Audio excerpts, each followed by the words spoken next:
सच्चिदानंदरूपाय विश्वोत्पत्त्यादिहेतवे तापत्रय विनाशाय श्री कृष्णाय वयं नुमः। तो हम बताए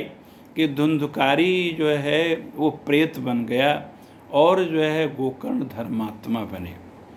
तो इस कथा का रहस्य यह है कि देखिए, मनुष्य के जीवन के दो मार्ग हैं, एक धर्म है और एक अधर्म है। तो धर्म जो है वह उसका पालन करना कठिन थोड़ा होता है, लेकिन वह सर्वथा सुखदायी होता है। और अधर्म का पथ जो है तत्काल सुखदायी होता है, लेकिन जो है वो अंततः दुख को ही प्रदान करता है और इस लोक में भी दुख प्राप्त होता है और उसकी जन्म जन्म की जो है दुर्गति होती है। कुछ लोग जो है इस पर विश्वास नहीं करते हैं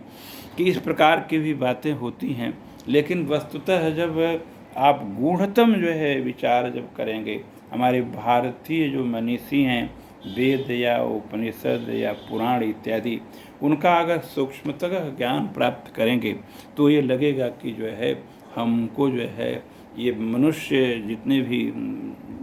मनुष्य जो जीव जो है वह जीव जो है दूसरे शरीर को धारण करता है और इसमें किया हुआ जो कर्म है वो कर्मों को भोगता है, तो वो उसको कर्म जो है भोगना पड़ता है। तो यह अधर्म करने से इस जन्म में तो दुख प्राप्त ही होता है और फिर उसको जब दूसरा जन्म धारण करता है तो उस दूसरे जन्म में भी जो है उसको उसी प्रकार से जो है दुख भोगने पड़ते हैं और उसकी मानसिकता चूँकि उसके आत्मा में उस प्रकार के वो संस्कार पड़े रहते हैं, इसलिए वो अधर्म पथ पर ही जाता है। तो यही धुंधकारी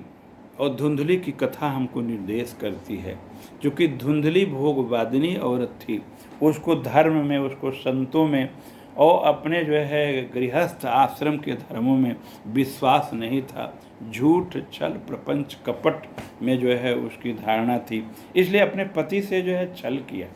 तो और भोग में कि हमें गर्भ रह जाएगा तो गर्भ में कष्ट होगा, हमें दुख होगा, हमें परेशानी होगी, इसलिए जो है उसकी मनोवृत्ति ठीक न होने के कारण वो उसको सहयोगिनी भी, उसकी बहन भी उसी प्रकार से दुष्टा मिली और उसको जो है गलत रास्ते पर ले गई। और चूंकि उसके विचारों में जो है गड़बड़ी थी, इसलिए उसका पुत्र भी जो है उसी प्रकार के प्रवृत्ति का हुआ। तो हमको इस प्रवृत्ति का नहीं होना है, हमको जो है जथा लाभ संतोष कर्म हमको करना है,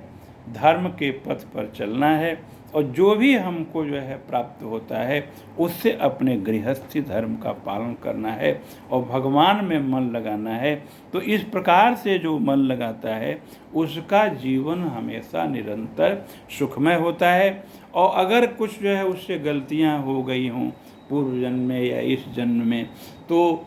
चूँकि कोई भी ऐसा जीव नहीं है जिसे कुछ पाप न होता हो, तो अगर भूल चूक में कुछ पाप हो जाता है तो भगवान की आराधना करने से, भगवान का स्मरण करने से, भगवान का कीर्तन करने से, भगवान का जप करने से वो जो है पाप कटते हैं और भगवान की कृपा से उसके अंदर जो है सद्बुद्धि आती है, विवेक आता है,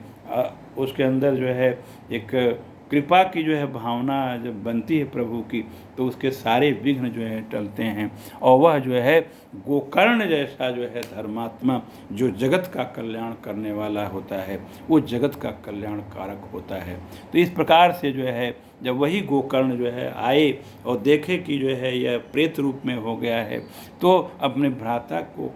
के कष्ट को देख करके वो सूर्य भगवान से प्रार्थना किए और भगवान सूर्य देव ने कहा कि इसको श्रीमद् भागवत पुराण की कथा सुनाइए और वही भागवत महापुराण की कथा सुनाए, उससे मुक्ति प्रेत की हो गई। इस प्रकार से श्रीमद् भागवत महापुराण जो सुनता है, जो सुनाता है, जो उसमें जो है प्रेम रखता है, जो उसमें अच्छी धारणा बनाता है, भगवान ही समझ करके उस भागवत